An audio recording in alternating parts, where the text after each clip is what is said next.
오늘 이 말씀을 통해서 또 기묘한 모사라는 제목으로 말씀을 나누려고 합니다. 우리는 죄송합니다. 우리는 성탄절을 앞두고 집에서 하는 일들이 그렇게 많지는 않습니다. 선물들 좀 준비하시죠? 아이들 선물. 어째 아무도 준비를 안 하시죠? 그럼 아이들이 부모님 드릴 선물들을 준비하시죠? 안 하시죠? 안 하고 있구나. 안 하고 있네요.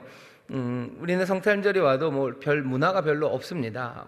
추석 때 되면 송편을 만들고 그랬었다는데 언제부턴가 추석 때 송편 만드는 일도 좀 없는 것 같고, 설이 되면 떡도 썰고 또 이렇게 만두도 좀 이렇게 빚고 그러면서 여러 가지 이야기들도 하고, 밀가루 반죽하고 주전자 뚜껑으로 이렇게 동그랗게 자르고 만두를 크게 빚었니 작게 빚었니 하면서 이렇게 얘기를 했는데, 요새는 그 일들을 다 CJ들이 하시고, 그리고 비비고들이 하시고 그렇죠. 그러니 떡 만들고 하는 그런 일들도 없고, 어디 가서 하는 일들이 별로 없습니다. 그러니까 명절에 그냥 놀러 가든지 아니면 집에 누워 있든지 아니면 밥 많이 먹든지 그렇게 합니다. 오늘 우리가 이 밤에 모였는데 대강절에 우리가 하는 게 별로 없어요. 우리 교회는 그래도 좀 있습니다. 대강절 전에 김장도 하고요, 그리고 여러 가지 섬기는 일들을 합니다. 참 좋은 일입니다. 예수님 맞을 준비를 하는 거죠. 어떻게 보면 급하게 당일치기 하는 것 같기도 하지만 그렇지는 않아요. 우리가 늘 1년 동안 늘 살아가면서 주님 맞을 준비를 하며 살았던 우리 성도들이고, 또 특별히 대강절을 앞두고 주님 맞을 준비하면서 주님이 기뻐하시는 일들, 그 일들을 하나하나 해나가는 그런 시절들입니다. 그러니 우리 교회는 대강절을 맞으면서 이런저런 일들을 합니다. 꽤나 오랜 그 기독교 전통을 가진 유럽에서는 대강절, 성탄절을 앞두고 대강절이 시작되기 전에 집에들 모여서 아이들과 어머니, 아버지, 부모님들이 모여서, 보통 그럴 때 아버지는 없죠. 엄마랑 애들이랑 이렇게 화환을 죄송합니다. 그 환을 만들어요. 대강절, 대림절, 그 관이라고 그래서 리스라고 그러죠. 여러분 리스가 그게 리스라고 그러지만 처음 시작은 W입니다. WREATH. 그 리스를 만들어요. 둥근 걸 만드는데, 만들면서 엄마 아빠가 같이 있고 아이들에게 설명을 하겠죠. 꼬맹이들은 궁금한 게 많아요. 엄마에게 묻습니다. 엄마, 왜 이 화환은 이렇게 푸른 전나무, 소나무 이런 가지로 만들어요? 엄마의 대답은 분명하죠. 이건 늘 푸른 상록수, 영원한 생명을 상징하는 거란다. 대답을 해줘요. 그러면서 이제 또 만듭니다. 근데 그거 말고 여기 있는 이 빨간 거, 그리고 여기 있는 이 월계수 잎은 뭐예요? 호랑가시 나무, 그리고 또 이 월계수 잎은 뭡니까? 라고 애다 물어보면 엄마는 또 대답해 주죠. 월계수는 승리란다. 호랑가시 나무는 어쩌면 고난이지, 고난 가운데도 승리하게 하시는 그 귀한 은혜를 우리가 감사하고 기억하며 이렇게 만드는 거란다 얘기해요. 왜 맨날 우리는 동그랗게 만들어요? 삼각형은 아닙니까? 왜 동그랗게 만들죠? 엄마가 대답합니다. 하나님의 영원한 사랑, 또 우리를 향한 하나님의 변치 않는 그 사랑을 의미하려고 리스는 늘 동그랗게 그 상록수로, 거기 호랑가시 나무 또 월계수 잎을 하면서 만든단다 얘기를 해요. 거기에 왜 솔방울을 달아요, 엄마? 여러분 점점 지겨워하시는 것 같네요. 제가 그 퍼포먼스가 좀 안 되죠 오늘? 왜 솔방울을 다냐고. 그럼 이제 엄마는 또 설명합니다. 솔방울, 이거는 열매예요. 열매란다. 우리의 삶에도 하나님이 우리에게 주신 은혜가 또 우리의 삶에 귀한 열매가 맺히기를 바라는 마음으로 솔방울을 다는 거지 하면서 만들어요. 그러면 이제 아이들은 소망에 차 있습니다. 삶의 열매도 가득하고 영광이고 영원함이고 푸른 생명이고. 근데 아이들은 늘 궁금하죠. 왜 우리가 이 리스를 만드는 이 시간에 밖에는 어둠이 짙고, 그리고 우리의 삶은 왜 이렇게 가난하고, 또 왜 밖에서는 폭격 소리가 들리고 사람들의 비명 소리가 들리는지 아이들은 궁금해 합니다. 엄마에게 차마 묻지 못하지만 묻는다면 엄마는 대답할 겁니다. 뭐라고 대답해요? 자, 그러면 이사야서 9장 1절부터 7절을 읽자 그러실 거예요. 고통 가운데 있는 사람들, 어둠 가운데 있는 사람들, 하지만 소망의 말씀을 갖고 있는 사람들이 다시 한번 읽어야 되는 말씀이 오늘 이 말씀입니다. 오늘 이 말씀을 보면 지금부터 한 2800년 전쯤의 이야기입니다. 2800년 전 이사야가 선지자로 활동하고 있었던 그 유다 땅이라는 곳은 만만치 않게 어두웠어요. 정말로 화목하고 믿음 좋은 그 가정이 리스를 만들고 있지만, 그 밖에는 어둠과 가난들, 폭격 소리 들리는 세상처럼 여기 신실한 이사야가 살고 또 하나님의 말씀이 전해지고 있지만 그 땅은 어둠에 가득한 땅입니다. 우리가 읽은 9절 바로 앞에 22절 보면 땅을 굽어보아도 환난과 흑암과 고통의 흑암뿐이리니 그들이 심한 흑암 중으로 쫓겨 들어가리라. 사람들은 점점점 흑암으로 어둠으로 쫓겨 들어가는 그런 세상을 살아가고 있습니다. 그 세상에 이 말씀이 임하는 겁니다. 대강정을 성탄절을 기다리며 리스를 만드는 아이들, 하지만 그 어둠이 짙어지는 그곳에 이 말씀이 임합니다. 당시 이스라엘 상황이 국가적인 위기 상황이었습니다. 경제 그거 굉장히 파탄나는 시절이었어요. 유다가 점점 망해지고 합니다. 가난해지기 시작하고요. 그리고 침공이 시작됩니다. 강대한 제국이 쳐들어오기 시작해요. 국가의 존립 자체가 위협을 받는 그런 시절입니다. 그러니 미래에 대해서는 불확실해요. 내 앞날이, 우리의 앞날이 어떻게 될지 불확실하고요. 그 불확실함은 안전에 대한 두려움으로 임합니다. 미래를 모르면 모른다는 게 항상 뭐 좋은 모름도 있고 아주 슬픈 모름도 있죠. 하지만 안타깝게도 2800년 전 여기 이사야가 있었던 그 시절에 있는 불확실성은 안타깝게도 슬픈 두려움 그리고 공포, 그 색깔이 칠해진 그런 불확실성이었습니다. 뭔가 해보려고 하지만 할 수 있는 게 없죠. 내 능력도 없고 도와줄 사람도 없는 것 같은, 옆에 누가 있어요. 옆에 분명히 누가 있지만 혼자 있는 것 같은 느낌들, 무기력함, 절망, 그 어둠이 온 땅에 가득 덮여 있습니다. 흑암에 행하던 사람들이요, 사망의 그늘 아래 앉아있는 사람들입니다. 그게 이사야가 이 말씀을 전하는 바로 그때의 상황입니다. 사람들은 그때가 되면 허우적거리기 시작하죠. 두려움의 안전을 찾기 위해서 악몽에 시달리는 사람들이 손을 허우적대듯이 뭔가를 잡으려고 손을 허우적댑니다.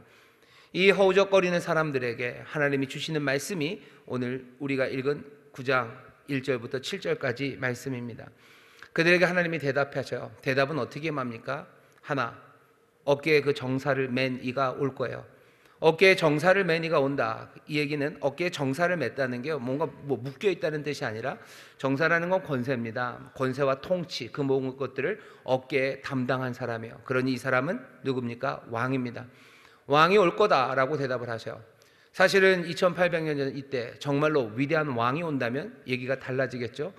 외세가 침공하는 것도 막아낼 거예요. 그리고 경제적인 어려움도 해결할 겁니다. 미래에 대한 불확실함, 그것들을 다 젖혀놓을 거예요. 그리고 그 불확실함은 두려움과 공포가 아니라 오히려 기대와 소망으로 가득 차게 할 겁니다. 어깨에 정사를 맨 왕이 오면 돼요. 하나님의 대답이 그렇습니다. 어깨에 정사를 맨 이가 올 거예요. 하지만 그이는 악입니다. 6절 보시면, 이는 한 아기가 우리에게 낳고 한 아들을 우리에게 주신 바 되었는데 그 어깨에는 정사를 메었습니다. 아기를 주신대요. 그 아기는 정사를 어깨에 맨 왕입니다. 아니, 왕이 오는데 아기로 옵니까? 예, 그게 하나님의 대답입니다. 하나님은 이스라엘에게, 어둠에 있는 이들에게 그렇게 대답해 주었어요. 한 아기가 난다. 그 어깨는 정사를 메었다. 아기, 그러나 왕이다 라고 말씀합니다. 사실은 기대하라는 거죠. 기대하라. 왕이 온다. 기대하래요. 하지만 거기 더하기 아기가 온답니다. 그러니 조금 더 기다려야 될 겁니다. 왕이 오십니까? 그게 하나님의 대답이에요. 붙잡아야 되는데 아기가 온다. 그리고 그 아기는 어깨에 정사를 맨 왕이다. 그 왕이 오면 거기 슬펐던 땅들의 기쁨이, 그리고 어둠에 빛이 비춰질 거고, 다 빼앗겼던 너희들이 오히려 사람들로부터 다 취하게 될 거고, 삶의 회복이 임할 거라고. 어둠에 있었던 백성들, 사망의 그늘에 앉은 이들에게 그 빛을 선포합니다. 우리가 살고 있는 지금 이 시대도 비슷합니다. 오늘 11월 29일이에요. 한 해의 끝을 향해서 가고 있는 이 시간입니다. 이 시간에 밖에 어둠이 있죠. 어둠이 있습니다. 또 눈이 또 며칠 전에 와서 딴 때보다 더 추운 밤이 지금입니다. 하지만 그냥 추운 겨울밤만은 아니죠. 우리가 살고 있는 지금의 상황도 어쩌면 확실하다고 생각했던 모든 것들이 흔들리고 불확실해지고 미래가 뭔지 알 수 없는 그런 경험들을 하는 자리에 있습니다. 삶이 무너지는 게 뭔지 알아요. 흑암 중에 거하고 사망의 그늘에 앉는 게 뭔지 점점 알아갑니다. 여기 꼬맹이들이 좀 있어요. 꼬맹이들은 그런 거 아직은 잘 모릅니다. 그냥 밤이 오면 자고 해가 뜨면 일어나고 행복하게들 살지만 조금씩 시간이 가면서 한 해 한겨울을 보내면서 점점 더 우리의 삶이 흔들리는 게 뭔지, 무너지는 게 뭔지, 문이 닫히는 게 뭔지, 내 앞길이 막히는 게 뭔지를 알기 시작합니다. 내가 치렀던 실험에서 내가 원했던 성적이 안 나오고, 내가 뭔가를 꿈꾸고 시도해봤지만 그것들을 거절당하기 시작할 때 사람들은 삶이라는 게 만만치 않다는 걸 알아요. 하지만 그 도전이 아무것도 의미 없이 자꾸 무너져 내려가기 시작하고, 내가 뭔가를 이루어 놓았던 것들을 빼앗기기 시작하고, 그래서 점점 앞날이 불확실해지고 거기에 두려움이 쌓이기 시작할 때 삶은 정말로 흑암 중에 걷는 것이고, 그리고 사망의 그늘에 앉은 것 같다는 그런 생각에 접어들게 됩니다. 어둠을 느끼고 있어요. 내년엔 어떻게 될지 궁금하죠. 벌써 당장에 우리 앞에 그런 문제들이 보입니다. 트럼프 대통령 당선자라는 말에 누구는 환호하는 사람들이 있어요. 적어도 아마 월스트리트에서는 사람들이 꽤나 환호를 하는 것 같아요. 무슨 코인을 미리 산 사람들, 그런 사람들은 환호를 하는 것 같아요. 하지만 적어도 우리가 살고 있는 이 땅, 이 대한민국은 트럼프 당선자라는 이야기 때문에 경제적으로 굉장히 어려움에 처합니다. 들려지는 이야기는 관세 이야기 나오고, 미군들 주둔하는데 분담금 많이 나라는 얘기들 나오고, 반도체에 대해서 어떻게 한다, 이런 여러 가지 이야기들이 우리를 앞날을 어둡게 만들어요. 아니, 반도체랑은 상관없는 일을 하는데요, 그래도 이 일이 우리를 조금은 더 힘들게 하고요, 어렵게 만듭니다. 정치적인 불안정이라는 게 아무것도 아닌 것 같지만 사람들을 굉장히 깝깝하게 합니다. 좋은 대통령, 인기 많고 훌륭한 대통령이 있는 건 정말 큰 복입니다. 지지율이 그렇게 낮아지는 거, 대통령 지지율 낮아지는 거랑 우리가 무슨 상관이 있습니까, 사실? 근데도 대통령 지지율이 그렇게 낮다는 게 대통령을 좋아하는 사람이건 아닌 사람이건 사람들의 삶을 불안하게 만들고 앞날을 암울하게 만들어요. 정치적인 상황이 그렇죠. 야당 대표, 여당 대표, 정치인들의 이야기, 그것이 우리가 살아가는 현실입니다. 2800년 전 이사야가 살았던 상황의 현실이 어둠을 줬던 것처럼 우리의 삶에도 점점 이 어둠이 드리워져 옵니다. 경제성장 전망률이 전망이 조금씩 낮아지고 있죠. 그런 남의 이야기, 신문에서 보는 이야기 아니라 내가 내 몸으로 느끼는 그런 암울함과 그리고 불안함이 있습니다. 건강이 별로 좋지 않아요. 건강이 별로 좋지 않아지는 것 같아요. 그냥 건강검진하기가 조금 겁나기 시작하죠. 뭐라도 보험이라도 들어야 되는 거 아닌가 하는 생각이 불쑥불쑥 옵니다. 내 몸이 약해지는 게 느껴지고요, 내 직장이 불안하다는 걸 알아요. 세상은 막 변해가는데 내가 그거 따라가지 못한다는 게 내가 정말로 숨차게 느껴집니다. 그러면 내 앞날은 점점 더 불안해지는 거죠. 오늘 이 밤이 그렇게 낭만적인 밤은 아닙니다. 이사야, 여기 2800년 전 이 사람들이 있었던 그 밤들처럼 우리의 밤도 그렇게 희망찬 밤만은 아니에요. 물론 여기 그 모든 것들을 다 이길 만한 하나님의 선물이 있어서요, 어쩌면 큰 문제 없이 내일을 그리고 다음 해를 준비하시는 분들도 있으실 겁니다. 하지만 그럼에도 이 연말 그리고 이 시간들이 되어가면 사람들은 허전함, 공허함, 그리고 뭔가 채워지기 위해서 하나님이 필요하다는 걸 느끼기 시작하는 그런 계절입니다. 어떻게 아냐면요, 교회가 보통, 이건 진짜 비밀인데요, 겨울이 시작하면 성도들이 교회에 더 많이 옵니다. 그리고 부활절 끝나고 날씨가 따뜻해지잖아요. 해가 길어지면 교회를 잘 안 옵니다.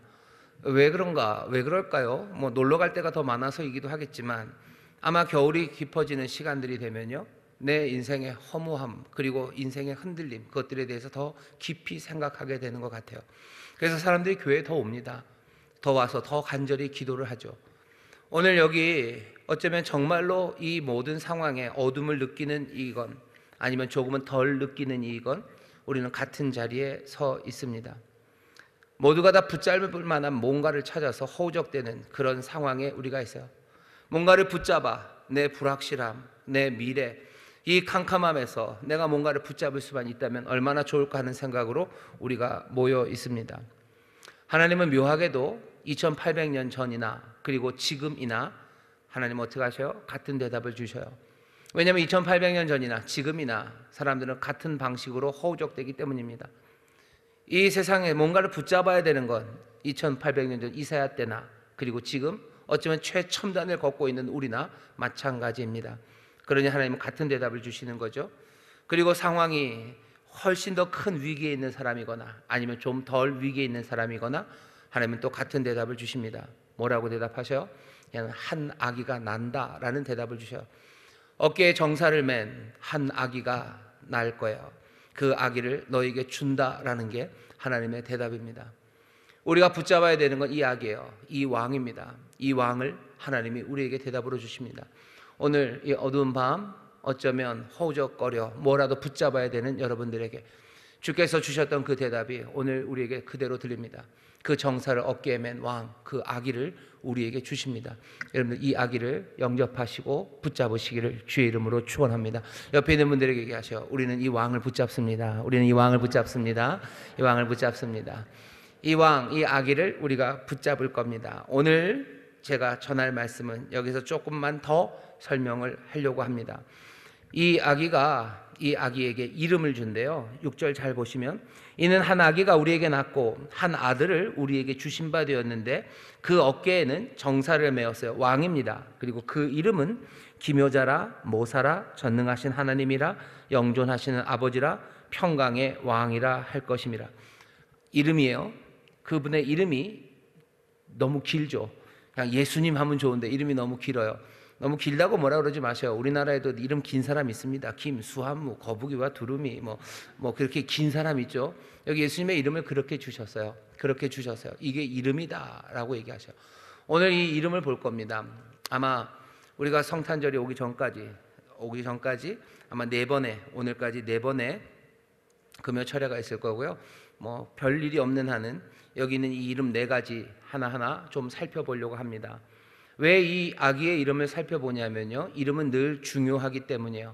이 이름은 참 중요합니다. 그리고 이 이름은 우리가 붙인 이름이 아니에요. 오시는 왕, 그 아기, 우리가 예수 그리스도라고 알고 있는 그분의 이름을 사람들이 붙이는 이름들이 있죠. 그 이름들에 대해서는 뭐 그냥 좀 넘어가셔도 돼요. 사람들은 이 예수님을 뭐 여러 가지 이름으로 부르죠. 뭐 인류의 스승이라고 부릅니다. 뭐 좋아요. 하지만 그게 우리에게 그렇게 큰 의미가 있는 건 아닙니다. 뭐 인류의 스승, 아니면 뭐 실패한 혁명가, 아니면 뭐 영원한 뭐 소망, 뭐 사람들이 붙이는 이름들이 있어요. 그 이름들에 대해서 뭐 그냥 알면 좋죠. 하지만 우리가 정말로 살피고 그리고 마음에 담아둬야 되는 것은 하나님이 선택하신 그 이름입니다. 하나님은 그 아기의 이름을 그렇게 부르셨어요. 그 이름을 붙인 이유가 다른 게 아니라 정말로 흑암에 있는 백성들, 두려움에 떨고 있는 사람들, 붙잡아야 되는 사람들에게 이 아기를 주시면서 너희가 왜 이 아기를, 이 왕을 붙잡아야 되는지에 대한 설명, 그 이유가 그 이름에 있습니다.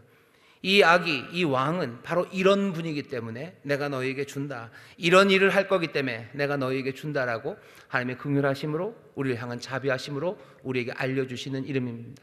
다시 한번 우리에게 오시는 왕, 이 아기가 도대체 무슨 일을 하시는 분인지, 그리고 왜 그분이 그렇게 우리의 소망이 되고 우리를 향한 하나님의 대답이 되는지 이 이름을 통해서 우리가 알고 다시 한번 기쁨으로 충만하고 더 단단히 이 아기, 이 왕을 붙잡게 되시기를 주의 이름으로 축원합니다. 이름은 4가지입니다. 보면 5개처럼 보이지만요, 4가지라고들 사람들이 얘기를 해요. 기묘자라 모사라라고 되어 있는데 보통 그걸 하나로 묶습니다. 그래서 오늘 설교의 제목이에요. 기묘한 모사, 그게 하나. 그 다음에 2번째는 전능하신 하나님, 영존하신 아버지, 평강의 왕, 이렇게 4개입니다. 왜 기묘자 모사라고 되어 있는데 그걸 따로 안 하고 기묘한 모사라고 합니까? 기묘한 모사라는 말 자체가요, 사실은 뭐라 그래야 되나요? 예, 맞습니다. 사실은 그걸 둘로 나눠도 돼요. 근데 앞에 나온 지금 우리가 기묘한 모사라고 돼 있죠. 기묘한 모사라고 돼 있을 때 그 기묘하다라는 이야기가 기묘하다라는 히브리어가요, 그 사실은 명사입니다. 기묘한이 명사예요. 뒤에 모사는 사실은 동사예요. 그래서 명사 동사로 이렇게 하나의 의미를 갖고 있다고 생각하는 게 좋을 것 같고요. 뒤에도 다 그런 식이죠. 뭐 전능한 하나님, 뭐 영존하시는 아버지, 평강의 왕, 형태가 좀 다 그렇게 돼 있습니다. 그러니 앞에 있는 기묘자 모사도 기묘한 모사, 이렇게 하나의 의미로 끊는 게 좋을 것 같아요. 왜냐하면 기묘자 모사가 따로 명사가 아닙니다. 앞에 기묘한이 명사고요, 뒤에 모사가 동사입니다. 그래서 카운셀링, 뒤에 모사라고 되어 있는 그 요에츠는요, 카운셀링하다, 뭐 조언하다, 아니면 뭔가를 뭐 돕고 그 일을 실행하는 것을 이루다, 뭐 이런 뜻이에요. 그런 기묘함입니다. 그러니 기묘한 모사, 기묘자 모사를요 하나로 생각하시면 좋겠어요. 보통 영어 성경에는 뭐라고 번역을 하냐면요, 원더풀 카운셀러입니다. 그러니까 아주 놀라운 카운셀러예요. 놀라운 모사예요.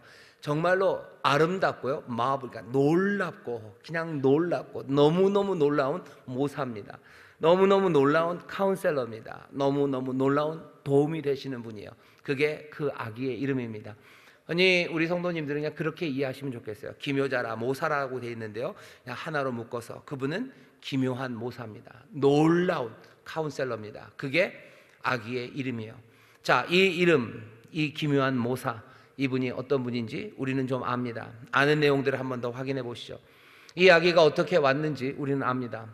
이 아기 예수, 정말로 육신으로 오신 그 말씀은 이 땅에 그냥 슬슬 오시지 않으셨어요. 이 땅에 오실 때 높은 산에 계시며 그냥 땅 아래를 바라보면서 고개 흔들면서 혀 차면서 우리를 불쌍히 여기시는 그런 분이 아니셨습니다. 히브리서 4장 15절 16절 보시면 우리가 아는 것처럼 그분은 우리의 모든 어려움을 그냥 몸소 겪으신 분이에요. 히브리서 4장 15절입니다. 우리에게 있는 대제사장은 우리의 연약함을 체휼하지 아니한 자가 아니요 모든 일에 우리와 한결같이 시험을 받은 자로 돼 죄는 없으시니라. 그러므로 우리가 긍휼하심을 받고 때를 따라 돕는 은혜를 얻기 위하여 은혜의 보좌 앞에 담대히 나아갈 것이니라. 이 기묘한 모사는요, 이 원더풀 카운셀러는요, 그냥 좋은 의자, 아주 향기 나는 방에 앉아서 문제 있는 사람들을 맞이하는 그런 카운셀러는 아닙니다. 이 기묘한 모사는 일을 돕기 위해서 어쩌면 뭔가 많은 능력으로 일을 처리하는 이분은 아주 높은 건물 꼭대기, 롯데타워 제일 펜트하우스 꼭대기에서요 여러 가지 계획들을 짜면서 뭔가 대단한 참모진들과 함께 세상을 지휘하는 그런 모습으로 오지 않으셨어요. 우리에게 오신 기묘한 모사, 이분이 어떻게 온지 우리는 압니다. 이분이 오신 건 마구간에 오셨죠. 성탄절 행사 아니면 성탄절의 그림을 그릴 때마다 성탄절 밤은 굉장히 낭만적으로 보입니다. 하지만 여러분들 아시는 것처럼 예수님이 정말로 태어나시던 밤에 낭만은 없어요. 없습니다. 절대 없습니다. 왜 그렇게 했습니까? 마구간이라는 게 여러분들이 아시죠? 마구간에 소가 있어요. 거기 돼지는 없었을 겁니다. 베들레헴이니 소가 있고 양이 있으면 양이 있어요. 소나 양이 그림으로 볼 때는 예쁘고 그렇지만 소나 양이요 만만치 않습니다. 소가 이렇게 응가를 하기 시작하면요 어마어마하게 합니다. 보신 적 있으신가요? 떠올리기 싫죠? 소똥 냄새 나는 곳이 마구간이에요. 소똥 냄새 납니다. 그 성탄의 밤에 아기를 낳은 그 여인 마리아는요 첫 아기예요. 한 번도 아이를 낳아본 적이 없죠. 아이를 낳아본 적이 없는 그 여인이 아이 낳는 거 도와주는 사람이 아무도 없어요. 그냥 한 사람 딸랑 하나 있습니다. 그 한 사람이 누구예요? 그냥 남편이에요. 남편도 그냥 목수일 하던 사람이에요. 아기 받아본 적도 없어요. 그냥 남편이 도와주며 그냥 마구간 소똥 냄새 나고 양똥 냄새 나고 그 지저분한 냄새 나는 그곳에서 아이를 낳습니다. 여기에 무슨 낭만이 있습니까? 이렇게 아이를 낳고 싶어하는 여인이 어디 있겠어요? 아마 이 장면을 4D 이런 영화로 만든다면 이 영화가 나오는 장면에 라벤더 향 이런 거 나오는 것 아니라 정말로 역겨운 동물의 배설물 냄새가 날 겁니다. 그게 예수님이 오시는 방법이에요. 예수님은 태어나실 때 그렇게 가난하게 태어나셔서요. 예수님 이 땅에서 사실 때 머리 둘 곳조차 없으시죠? 집 없으셔요. 그렇게 가난하게 사셨습니다.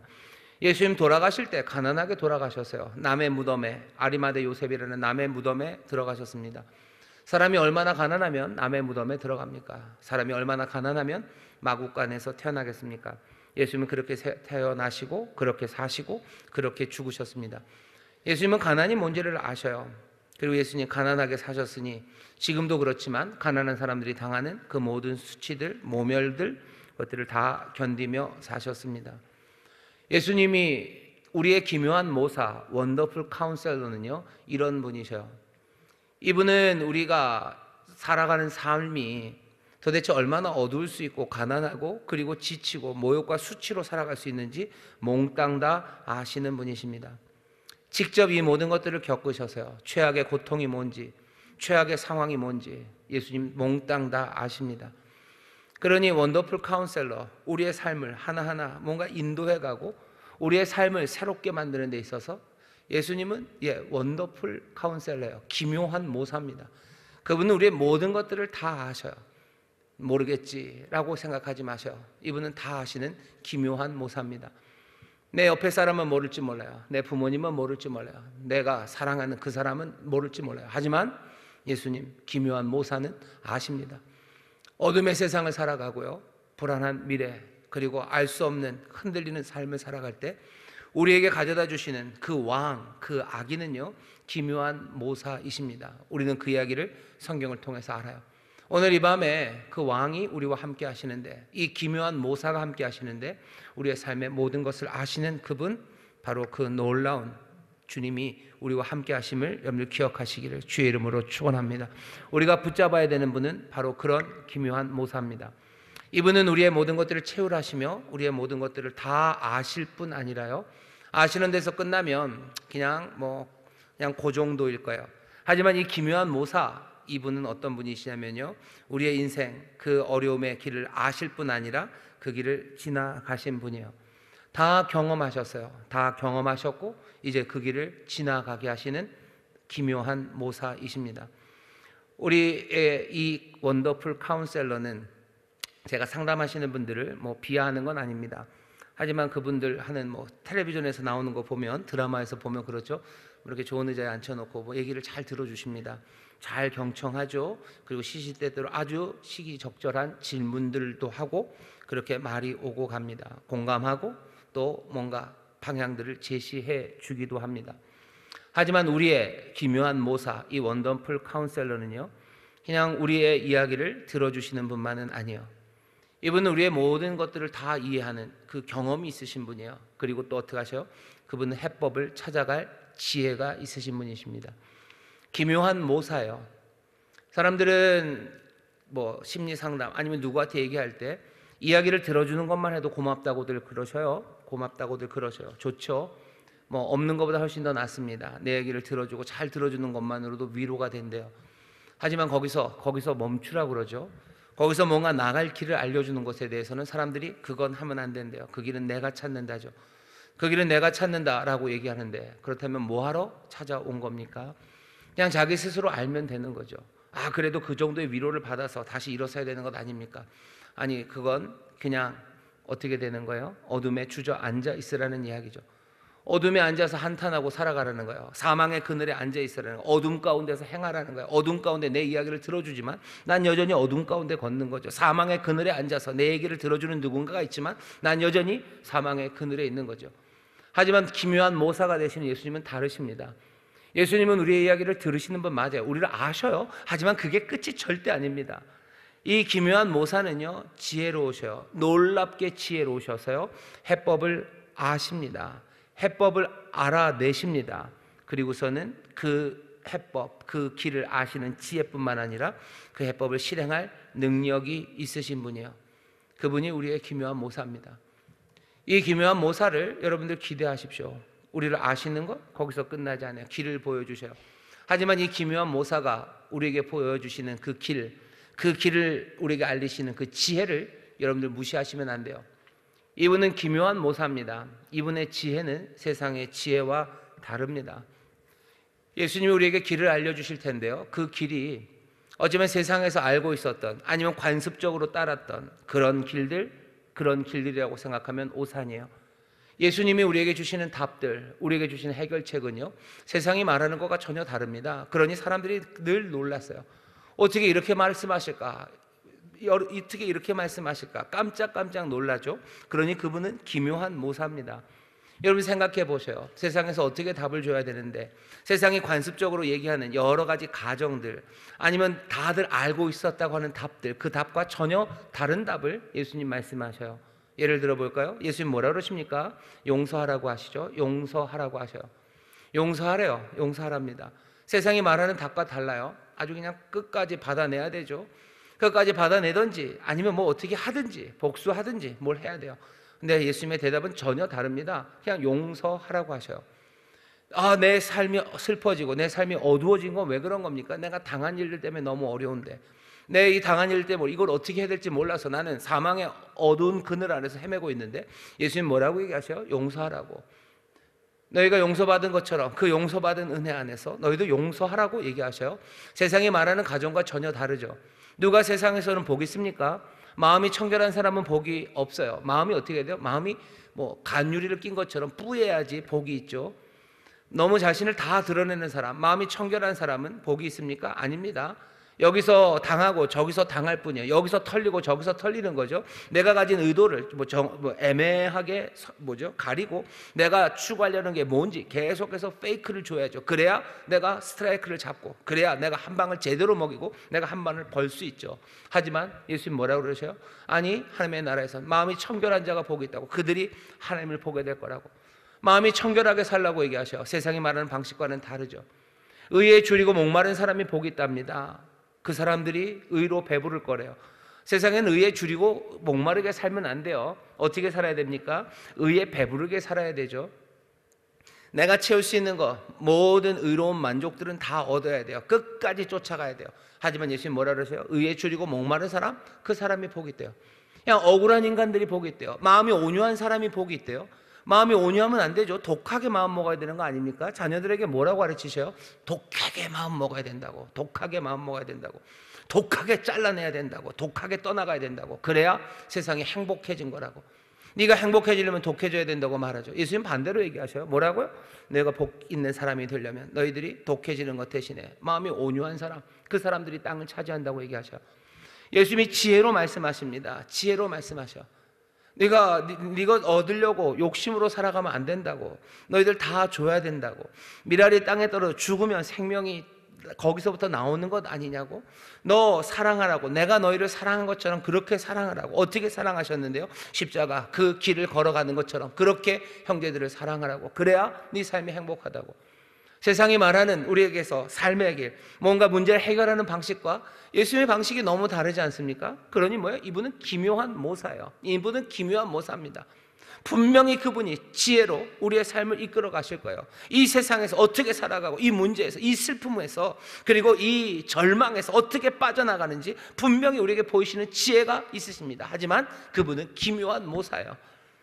세상이 말하던 방식들, 아니면 내가 이전에 가졌던 그 모든 생각과 다른 것들 말할 겁니다. 그러니 여러분들 그것들 기대하셔야 돼요. 정사를 어깨에 메신 그 아기를 만만하게 보지 마세요. 이분은 기묘한 모사입니다. 우리의 모든 것들을 아시는, 그 경험이 있으실 뿐만 아니라 그 생명의 길로 인도하실 지혜가 있으신 분이에요. 그분의 말에 귀를 기울이셔 놀라며 그 말씀을 영접하는 것, 거기서부터 이 기묘한 모사를 붙잡는 삶이 시작되는 겁니다. 기묘한 모사가 하는 지혜에 대해서 겸손으로 대답하셔요. 그리고 여러분은 믿음으로 붙잡으셔야 됩니다. 그래야 그 길 빠져나올 수 있습니다. 우리에게 기묘한 모사를 주셨어요.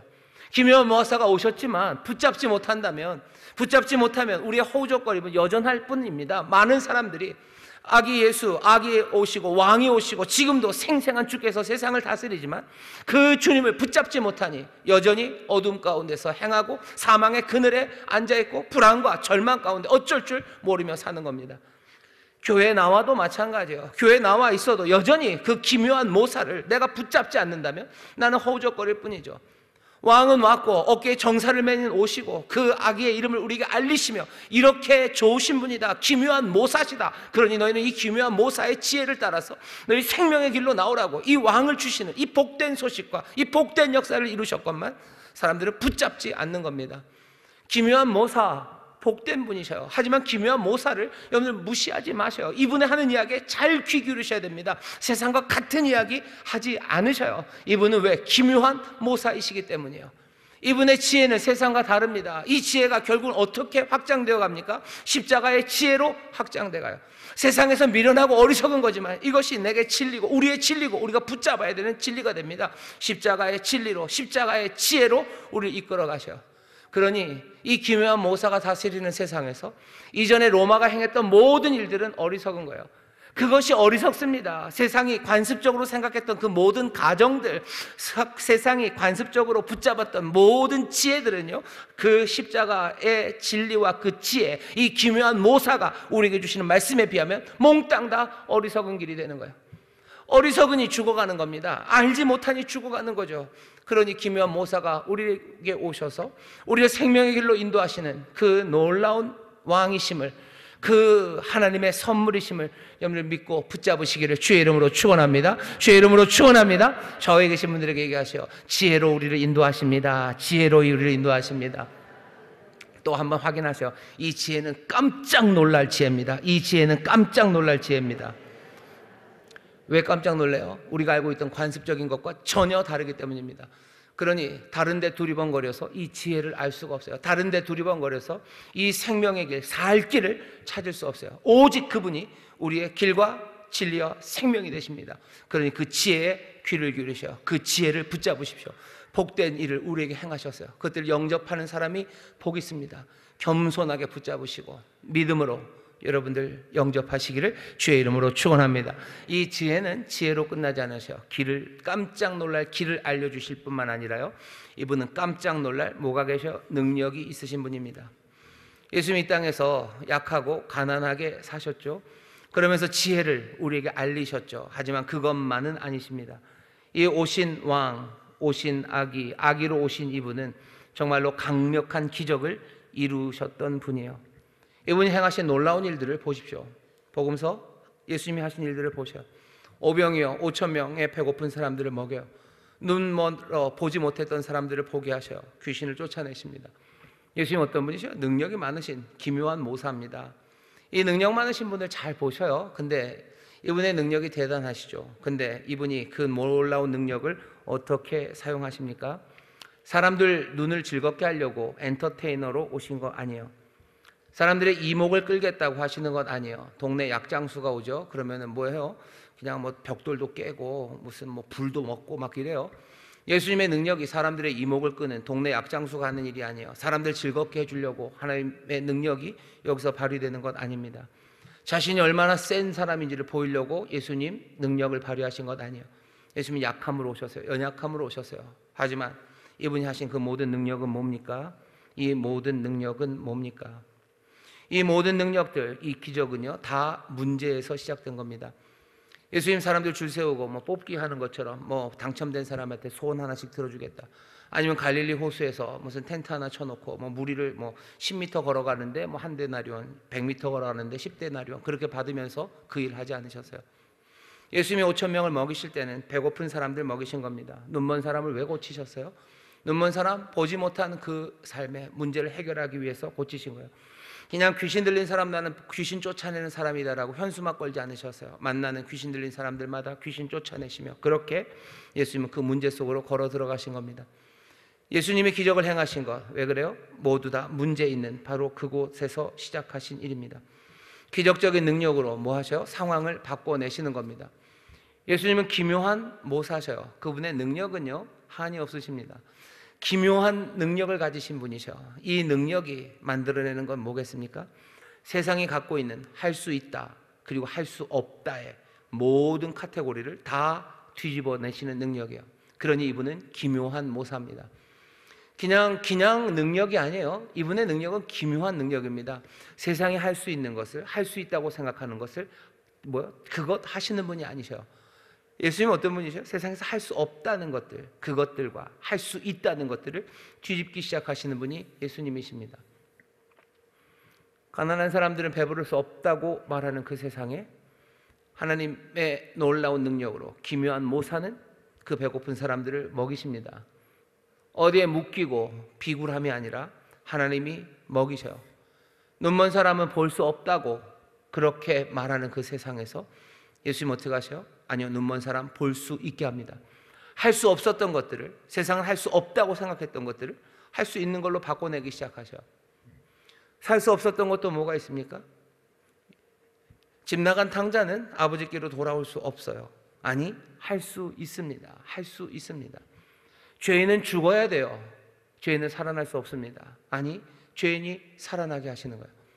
세리와 창기는 하나님의 집에 들어올 수 없어요. 망쳐버린 인생은 끝이죠. 하지만 예수님 아니요, 할 수 있다로 바꿔내시는 거예요.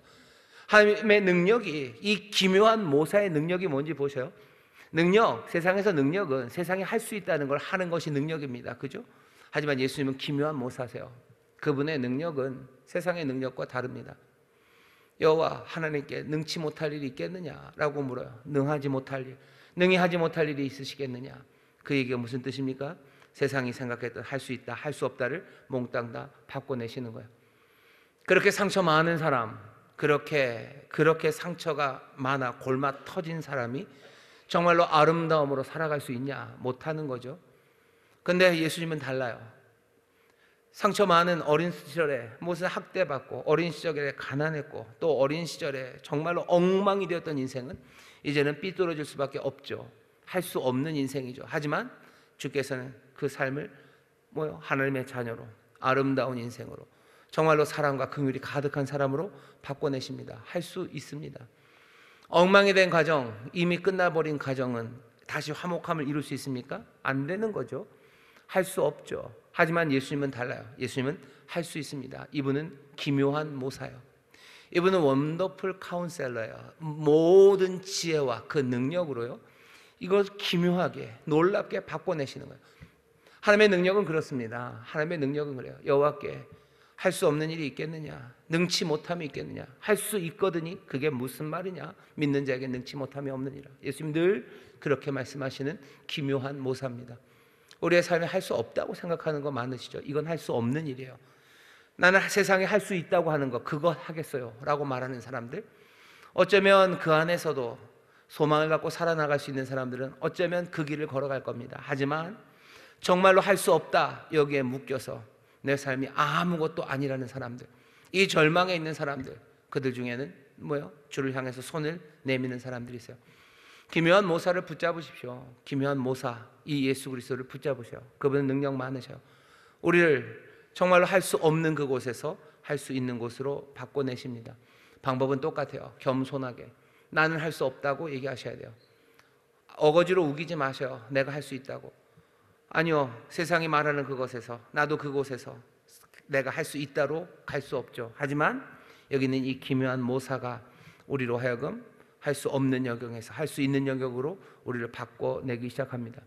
겸손하게 내가 할 수 없고 해결할 수 없음을 인정하시고, 그 다음에 그분이 우리를 변화시키는 능력, 그 능력을 신뢰하시며 그분의 지혜를 따라 움직이십시오. 내 가정은 회복되기는 글렀습니다. 세상에서 누구도 우리 가정을 어떻게 할 수 없습니다. 아니요, 그분은 기묘한 모사입니다. 신비한 놀라운 능력으로 할 수 없는 그것들을 할 수 있게 만드실 거예요. 그러니 그분의 기묘한 모사의 놀라운 지혜를 그리고 인도하심을 여러분들 귀 기울여 들으셔요. 아무도 생각하지 못했고 내가 이전에 알던 것과 전혀 다른 그 인도하심 가운데 그 능력으로 이루실 것을 믿으며 나는 움직여가기 시작하는 겁니다. 내 가정을 복되게 하시려 나에게 하시는 말씀이 뭔지 여러분들 들으셔요.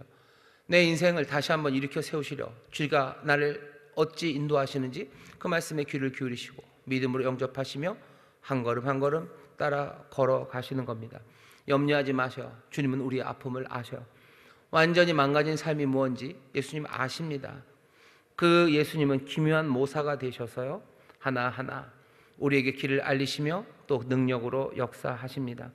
그분이 우리를 인도하시는 방식이 이제껏 내가 살아왔던 것 그리고 사람들의 지혜와 다르다 할지라도 얼마든지 기묘한 모사의 지혜를 신뢰하시고 그리고 기묘한 모사의 능력을 믿고 여러분들 그 길을 따라가십시오. 그게 우리에게 주신 왕, 그 아기를 붙잡는 일입니다.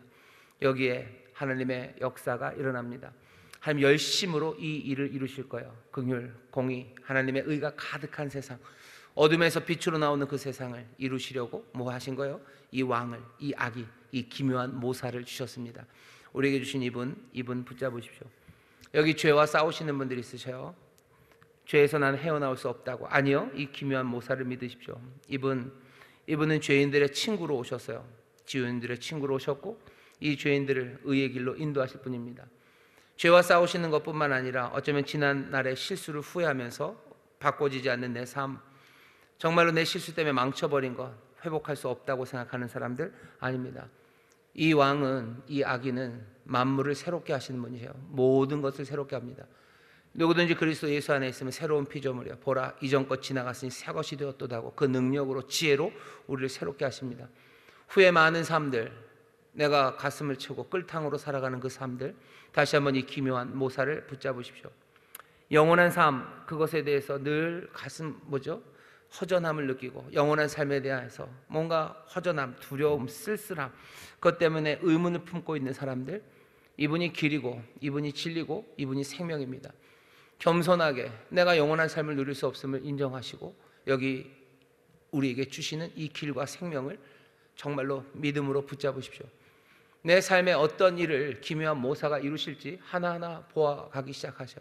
내 삶을 어떻게 채우시는지, 내 삶을 어떻게 살리시는지, 할 수 없었다고 내가 생각했던 것들을 어떻게 할 수 있게 만드시는지, 할 수 없다고 세상이 만들었던 그것을 내가 그 기묘한 모사의 지혜를 따라 그 능력 의지하며 걸어갈 때 어떻게 그것을 할 수 있게 만드시는지 우리가 그것들을 보게 될 겁니다. 여호와의 열심히 이 일을 이루실 거예요. 그 놀라운 긍휼과 평강 가득한 세상을 우리에게 주십니다. 우리에게 주신 약속이요, 오늘 이 밤 우리에게, 리스를 만드는 아이에게, 왜 하나님의 약속은 그런데 이 밤은 이렇게 어둡습니까 하는 이들에게 주시는 2800년 전이나 100년 전이나 지금이나 같은 말씀입니다. 왜? 그때나 지금이나 오직 구원은 하나님께 있기 때문이에요. 그 긍휼은 변치 않기 때문이에요. 여전히 그 길은 우리 앞에 있고, 허우적거리는 이들이 누구라도 붙잡고 믿음으로 나오면 기묘한 모사, 그 원더풀 카운셀러, 그 놀라운 카운셀러는 그 귀하신 능력과 지혜로 우리의 삶을 인도해 가십니다. 오늘 여기 기묘한 모사가 계셔요. 여러분 붙잡으십시오. 붙잡으셔. 소망으로 붙잡으셔. 귀 기울이셔. 그리고 한 걸음 한 걸음 그 기묘한 모사의 인도하심을 따라가십시오. 그때 정말로 말씀하신 대로 어둠의 사망의 그늘에 있던 이들과, 그리고 어둠 가운데 행하던 이들이 빛을 보고 빼앗겼던 삶들이 다시 풍성하게 채우는 삶을 누리기 시작하고, 정말 이 땅에서 하나님의 백성의 안전함을, 그리고 그 놀라운 샬롬을 누리며 살아가게 될 줄 믿습니다. 옆에 있는 분들에게 서로 믿음으로 격려하셔요. 우리의 삶이 바뀝니다. 우리의 삶이 바뀝니다. 한번 하시죠. 한 아기가 우리에게 났어요. 기묘한 모사 붙잡으시기를 주의 이름으로 축원합니다. 기도하겠습니다. 하나님 감사합니다. 오늘 우리에게 주신 이름 하나, 이 기묘한 모사, 아버님 놀라운 카운셀러, 우리의 삶을 새롭게 하시는 지혜와 능력, 아버지 하나님 우리에게 주신 대답입니다. 허우적거리는 우리들, 무엇이라도 붙잡으려는 우리들에게 주시는 아버지 하나님 유일한 소망입니다. 주님, 정말로 세상의 관습적인 생각들, 그 지혜라는 것 따라 절망하지 말게 하여 주옵시고, 이 기묘한 모사가 인도하시고 알리시는 지혜에 귀 기울이는 우리들 되게 하여 주옵시고, 아버지 놀라운 기묘한 모사의 그 능력, 아버지의 세상에 할 수 있다는 것들과 할 수 없다는 것들을 바꿔내시는 이 놀라운 능력 붙잡아 아버지의 절망에 갇히지 않고 소망으로 일어서는 사람들 되게 하여 주옵시고, 주저앉아 있는 자들 아니라 이 기묘한 모사를 붙잡고 걸어나가기 시작하는 하나님의 사람들 되게 하여 주시옵소서. 오늘 이 밤 성령님 우리와 함께 하여 주실 줄 믿사오니 정말로 성령님과 함께 이 기묘한 모사 앞으로 나가게 하여 주옵시고, 믿음으로 손 내밀어 붙잡는 가운데 정말로 이 아기, 이 왕이 우리에게 주시는 지혜의 말씀이 들려지게 하여 주옵시며, 다시 한번 믿음으로 그 능력 붙잡아 하나하나 새 꿈을 꾸며 아버지 새 능력으로 움직이기 시작하는 하나님의 사람들 되게 하여 주옵소서. 기적이 일어나는 줄 믿습니다. 역사가 일어나는 줄 믿습니다. 왕의 통치가 시작되는 줄 믿습니다. 우리의 삶에 빛이 임하는 줄 믿사오니 오늘 이 밤이 그 은혜의 시작이 되게 하여 주옵시고, 그 은혜를 누리는 복된 자리가 되게 하여 주옵소서. 감사드리며 예수님 이름으로 축복하며 기도하옵나이다. 아멘.